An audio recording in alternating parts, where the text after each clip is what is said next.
over the last probably 12 months, I've engaged in probably 8 high-profile debates about this. And I think, you know, so often when Betsy DeVos shows up, she just wants to give a monologue about school choice.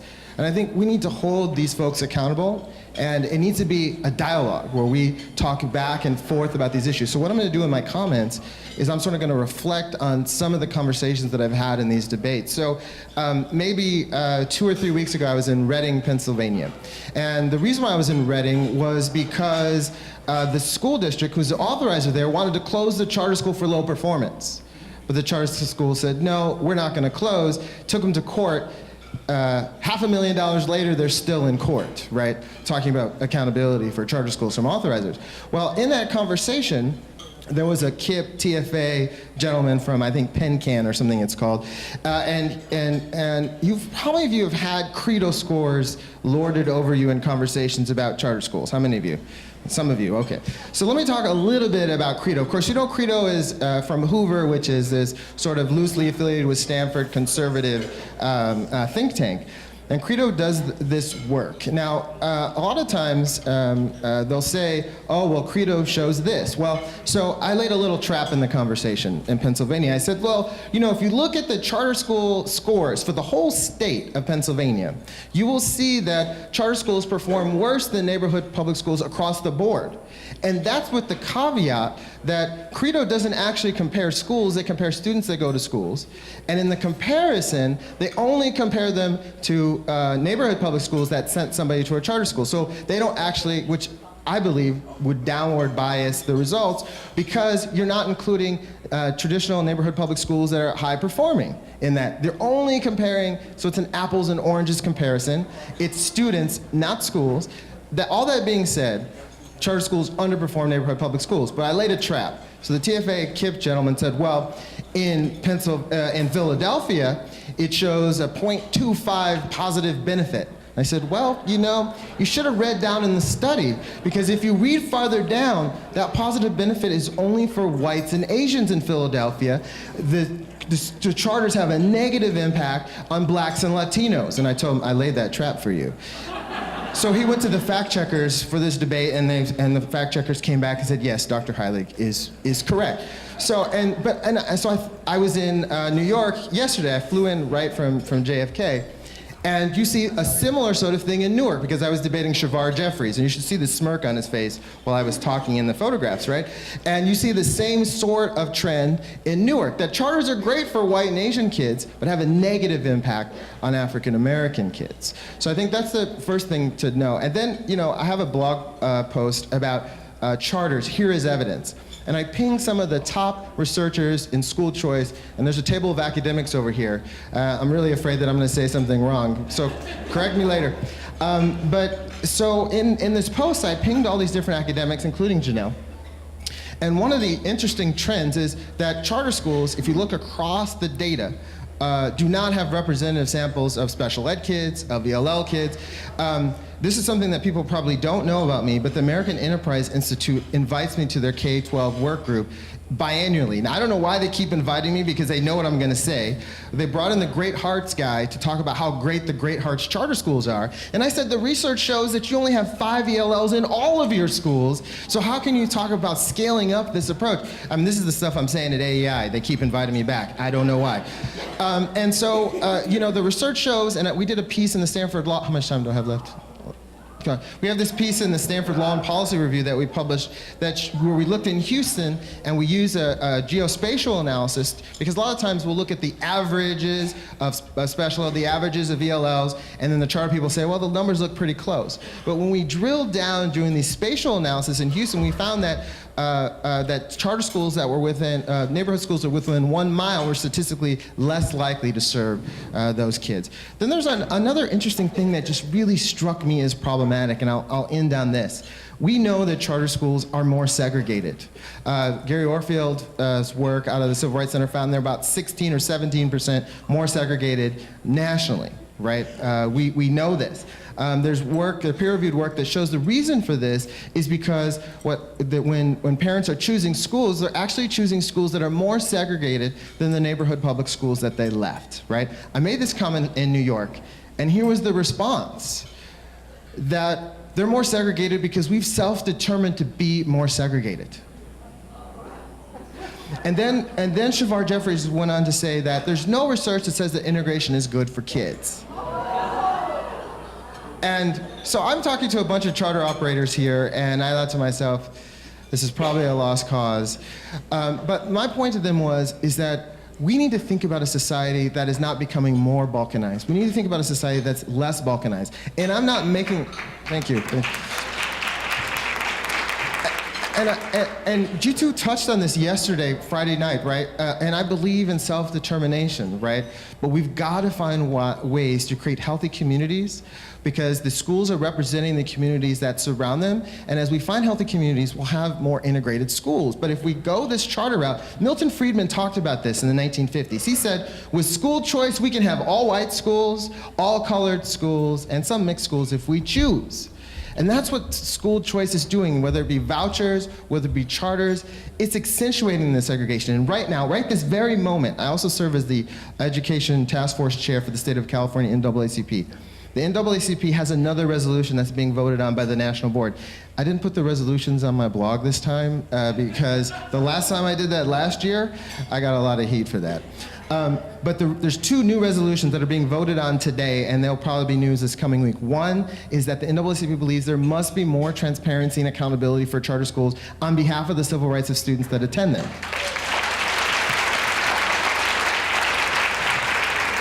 And the second resolution that the NAACP board will be voting on this weekend is that charter schools do not fulfill the vision of Brown. In fact, they're going the other direction. Thank you, Julian. So let's skip over to vouchers, and then we'll circle back to charters. All right, so Frank, the right's done a brilliant job of rebranding vouchers. They've created what Kevin Wellner started to refer to about 6 years ago now as neo-vouchers, which are schemes to get around Blaine amendments in a lot of the states. So we have things like education savings accounts in the state of Arizona, where you get 90% of what you would have, the public school would have spent on you on a debit card, and you have no obligation to prove that you've educated your child, just so you've spent the money. And we have tax education credits. So in the state of Virginia, you can actually make money if you give money into these funds.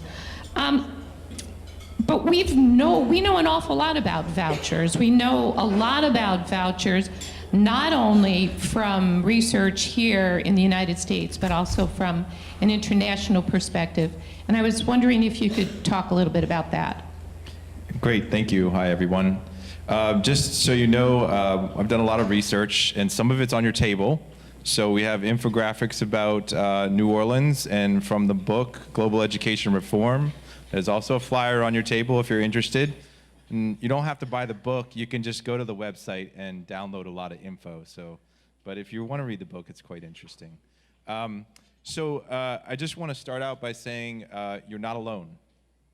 I work in a lot of international circles, and the education privatization movement is happening at a global level.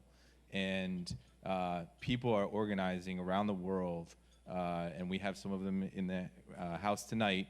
And you know, when I talk to a lot of people, they feel like it's only happening to them. It's not. So with that, I want to look at specifically some of the research we did in Chile, in particular on vouchers. So Chile, in the 1970s, became the global neoliberal test case when Pinochet took over from Allende. And keep in mind that Allende, the year before this coup, had declared that year the year of education in Chile. So it was front and center as a public investment for public good. And then Pinochet comes in, adopts Milton Friedman's playbook. In 1980, they voucherized the whole system.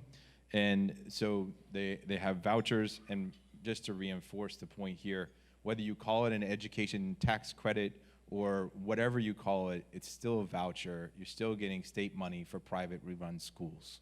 That's what a voucher is.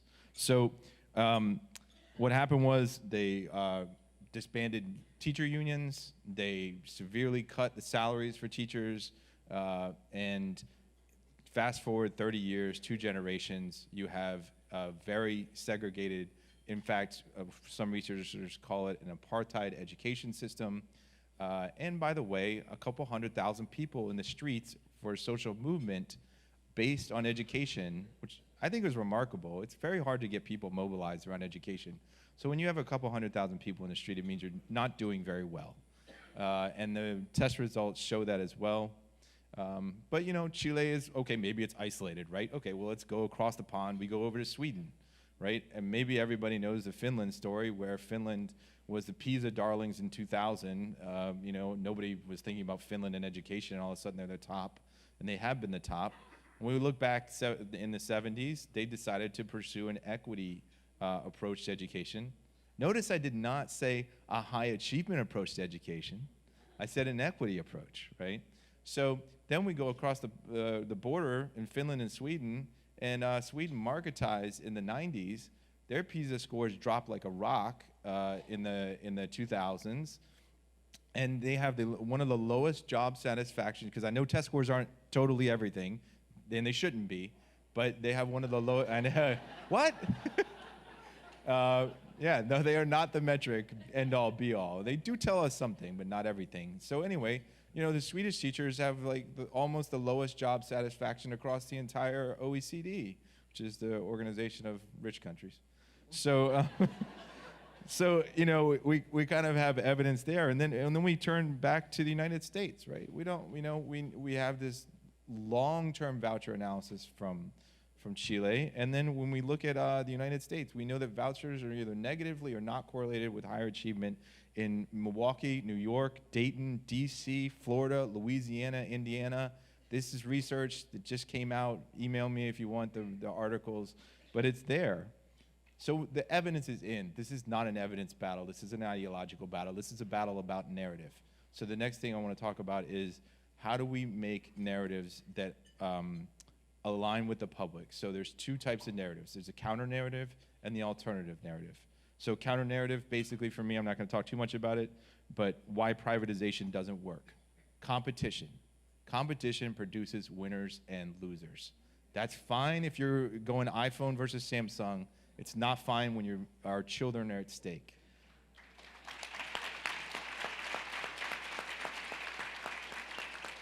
Choice, right? When we talk about school choice, what actually happens with choice is that schools end up choosing students rather than families choosing schools. That's what the research shows. So what do we do? What are the alternative narratives?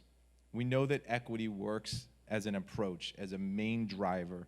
You invest in the professionalization of your teachers, collaborate among your schools, you have democratic community engagement, you have personalized learning, and I didn't say depersonalized learning by putting a kid in front of an iPad. Personalized learning focused on whole child development and a trust-based responsibility system where you actually have invested in your system enough that you can trust instead of using a test-based accountability system. Everything I just said is empirically based. It needs to be folded into the narrative of what we actually want for public education. Thank you, Frank.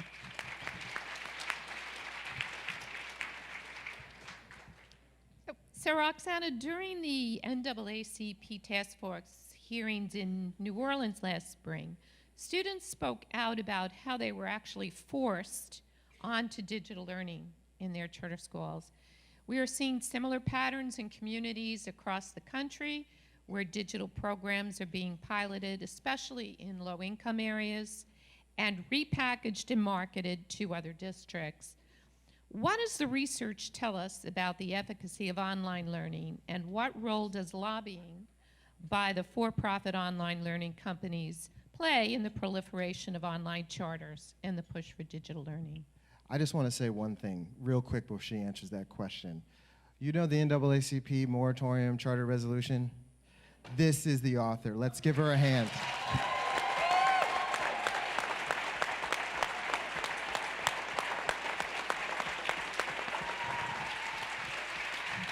Thank you. Oh, wow. Thank you. Thank you so much. Oh, my goodness. Wow. And I was just ready to answer the question. So I'm deeply concerned about the things that I'm seeing. And I want to give a little bit of background. And I have to say one thing before I start.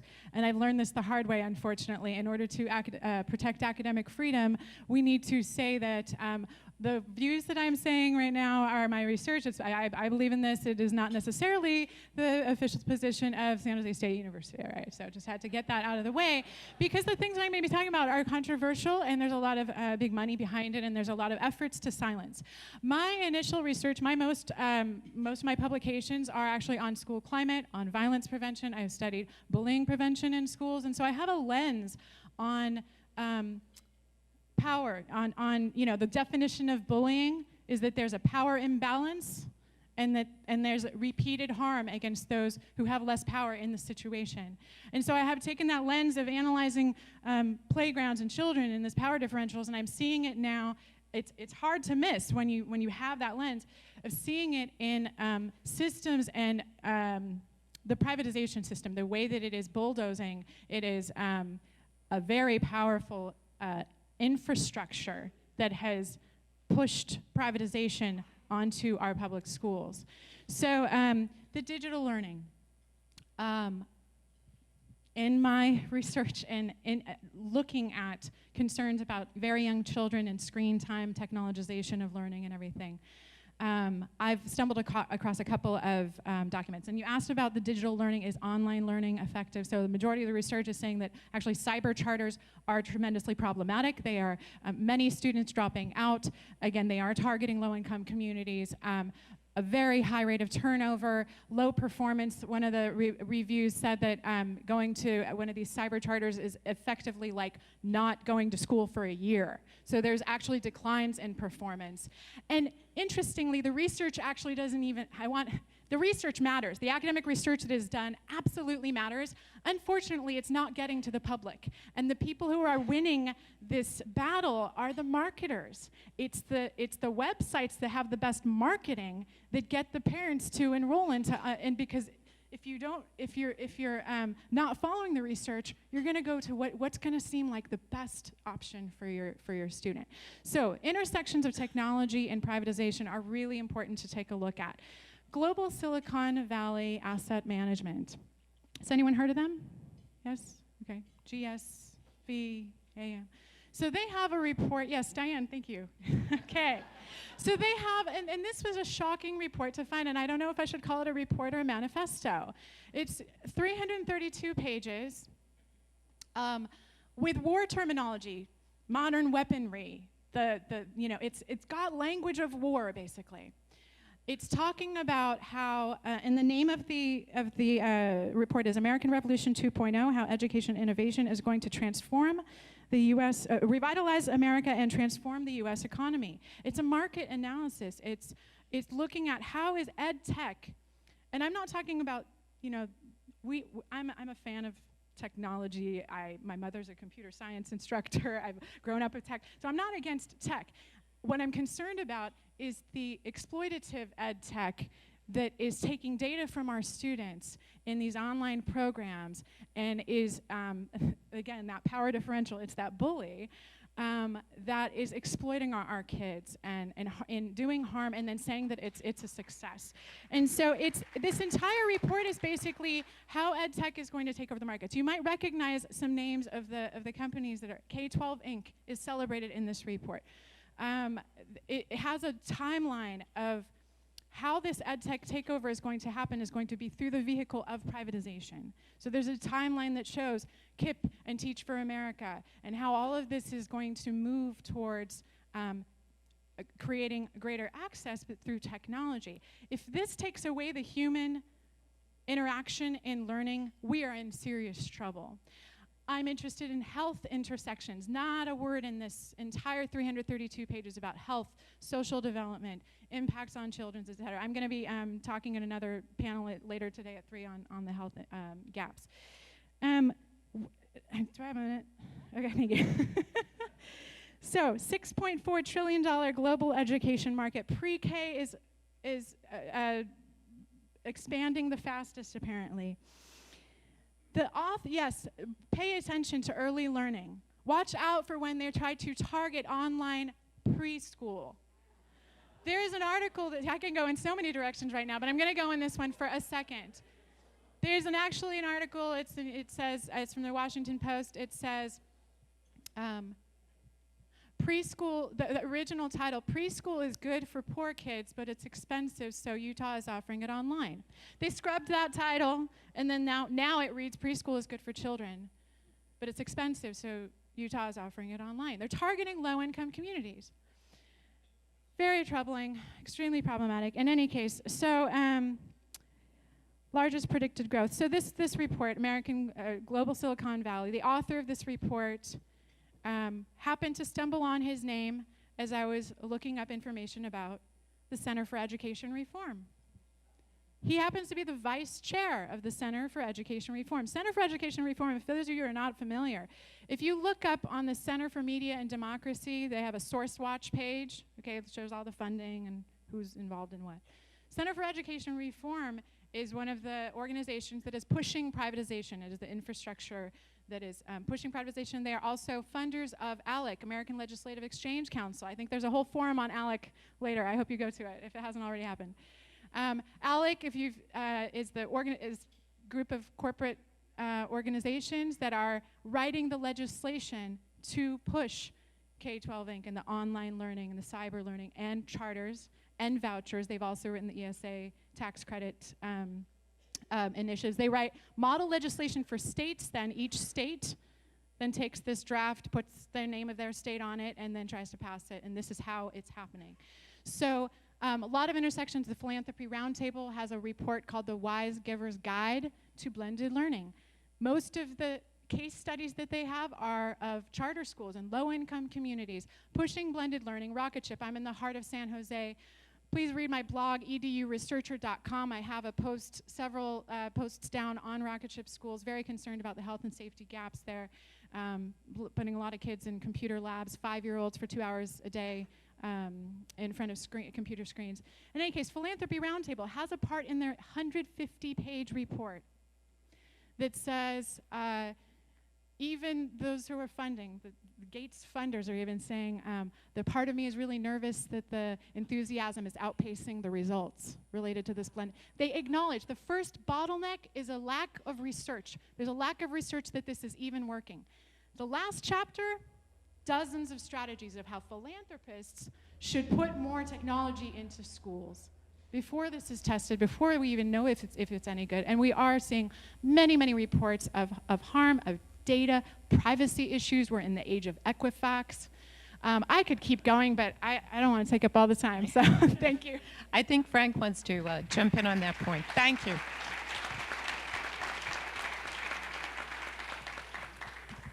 I feel the need to say very quickly that because we are having this conference in Silicon Valley, in 2014 over in San Francisco, there was a meeting of the International Finance Corporation, which is the private arm of the World Bank, and they have a every other year privatization of education conference. One of the keynotes was Reed Hastings, where I first encountered his perspective, and one of the CEO of Learn Capital is the person who put out the $4.625 trillion number on the head of public education. And I say this because this is not domestic even. This is an international group funded by Silicon Valley. They see it as a global project. And this happens in the global south all the time. I was just in Nairobi this summer and went to Bridge Academy schools where they have teachers without a high school degree reading scripted curriculum to students. And then you have the president of Liberia wanting to outsource this entire education system. They're running a randomized control trial right now. And the education minister just 2 months ago is speaking at the American Enterprise Institute saying that charter schools are a good model for the developing world. So it really is important to see the entire global scope of everything that's happening so that we know that we need to be organizing at the local, national, and the global level. Roxana. Thank you. I just wanted to add another point about the power differentials and the public media narrative. I wasn't expecting, thank you, Julian, for mentioning the NAACP resolution. This connects to some of this. The greatest attacks that we have had, and I have to also, I am the author of the resolution. I want to give credit to Reverend Jethro Moore, who is the president of the San Jose Silicon Valley in NAACP, who invited the resolution. He asked for a policy statement based in research. And so the way that media narrative has actually played out has been one that has just been baffling. But I have noticed that the Center for Education Reform, so the folks who are attacking the NAACP on this, Center for Education Reform has all the op-eds on there. And again, to loop it back to ALEC, American Legislative Exchange Council, they're also not just pushing privatization of schools, but privatization of prisons. And so you have to follow the money. If it sounds too good to be true, or just follow the money and go back. And I'll just pass this on. You want to say something more? How about Julian and then? Do you want to add? Why fix social problems when you can monetize them? I think that's their theory of action, right?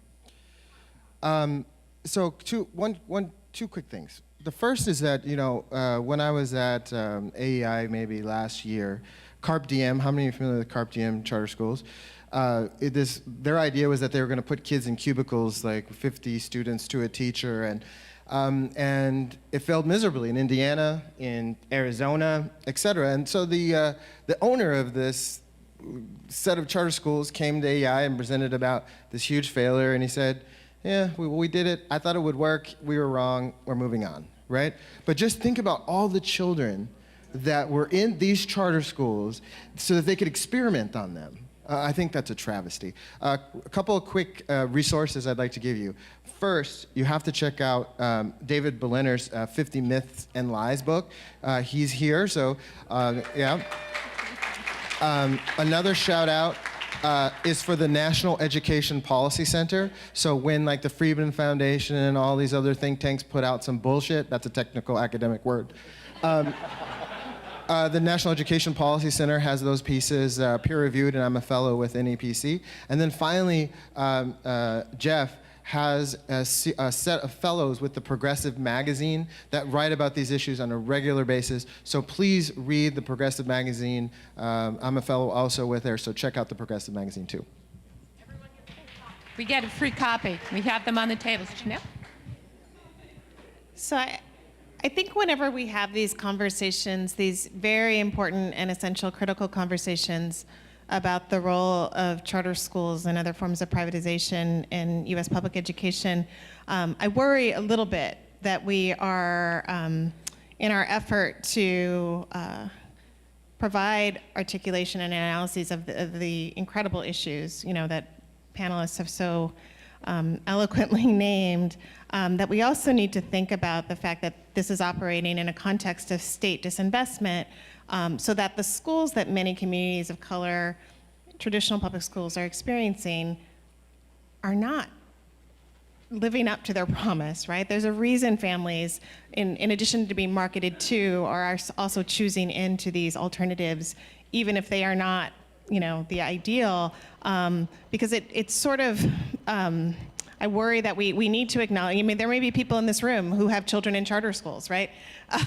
Because you've determined that given your options, that's the best thing right now. And so I wonder if there's a way in our very important critical conversations to bring those folks into the conversation. There are people who are very happy with their charter schools. And so when we start talking at I think, too fine-grained a level about the many important and real issues, that we lose sight of that. And would otherwise miss an opportunity for some coalitional thinking about how to right this situation. Thank you. Anyone else? I'd like to just add, your thought is great, and I'm going to move on. I'm not like adding to what you were going to say, but I am just connected to earlier parts of the conversation. And when I had mentioned the philanthropy roundtable, I have forgotten to mention that Betsy DeVos used to chair the philanthropy roundtable. Yeah. So, and then just one final quote I forgot to read and I meant to was about why I think that this intersection of tech and privatization is so tight. Is that because it allows that without the regulations and without the protections, they can do whatever they want. They can put whatever software they want in front of kids. We're looking at a charter school right now that applied to in our county that had, out of 21 ed tech programs, only 2 had any kind of evidence done on them to see if they're effective or not. So real problematic, and a lot of data being gathered. So I'm just going to read a quote. "Information is the new gold. It is the new oil. It's like diamonds. It's worth trillions of dollars, and if you control that, you control wealth, you control power." This is from a Kill Switch documentary. So we have to pay attention to the data that we're comparing, what works and what doesn't work. We have to pay attention to where children's data is going. They are free labor in many of these charter schools. That the New Orleans example is very concerning. So thank you. So I'd like to throw out one question for all of you to think about it and react to.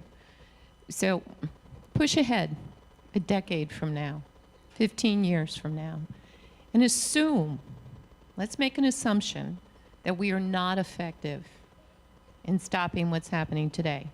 We will, of course, but let's pretend that all of us in this room just stopped caring about these issues. What would the state of K-12 education look like, in your opinion? So, we know what Freeman's end game, what he said his end game what he wanted his end game to be, which was the abolition of the public system as a public good and private entities controlling education. That was his original vision, the Chicago Boys, that's their vision for education. I think now we're starting to see more research about how the school choice movement is impacting the broader system. I think MGT did a study in Los Angeles that found that the charter schools had drained $500 million from LA Unified, and that at the current rate, LA Unified is going to go bankrupt.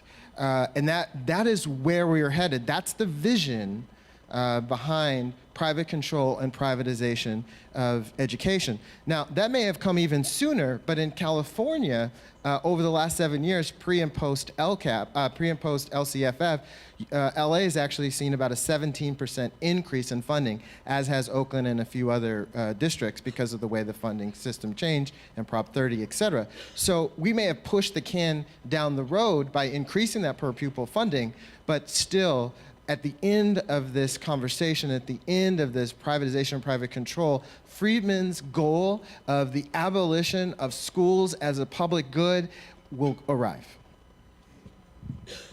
And there's a word for that. It's the subsidiary state, right? That is the political goal. That means that the state is not the primary provider of education. And I agree, Janelle, the state is not doing a great job in this country. We have never actually, you want a radical idea?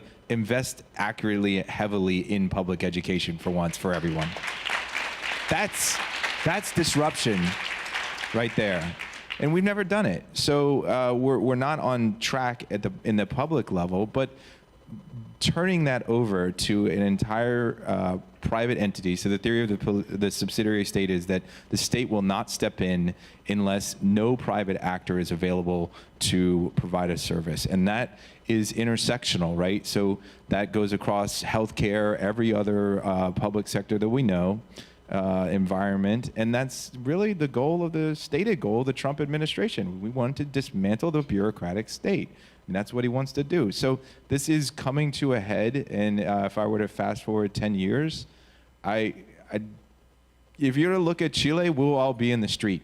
So I would prefer not to do that. If we have to, we have to. But I think that if you are to look at education in particular, you will see what happens in Chile is that the wealthiest kids go to private schools, the middle class goes to private voucher schools, and the poor students go to public schools and get what's left over, which is not enough and not very much. Before you pass it on, because I've heard you talk about Chile a lot, Frank, and recently they tried to change the law so that if you went to a voucher school, it had to be a school that where only would take the voucher. Can you tell the audience about how the people of Chile reacted? Well, yeah, I mean, I think this is important actually that you bring this up. So the social movement was across 3 different sort of peaks over the 2000s. So you had 2001, 06, and 11, and actually, it took decades, but they actually did change the government fundamentally, and they rolled out the program where you eliminating topping up for your. So basically, if you get $5,000 for a voucher, then every family adds on 100, 200, 300, and they buy a little bit better education, and that reproduces social inequality over a generation. So what they did was they took that away. They took away selection mechanisms in these schools, but the bottom line is they didn't actually take away a voucher. So it's still up in the air as to whether or not the regulations on top of a system that sort of, in my mind, fundamentally enshrines inequality will actually have an ameliorative effect. I don't know. And part of the reaction to it was the public saying, how dare you try to take away my right to buy a better school for my child. So the social stratification. So basically, that the privatization system has so colonized the mind of the middle class in Chile that they believe they have the right to purchase a better education than the person sitting next to them. And this goes back to our point this morning about, we do not ever want to have our minds colonized by the idea that we are competing against everybody else, because that is corrosive to the public interest. Right. I really would like a big round of applause for our panel.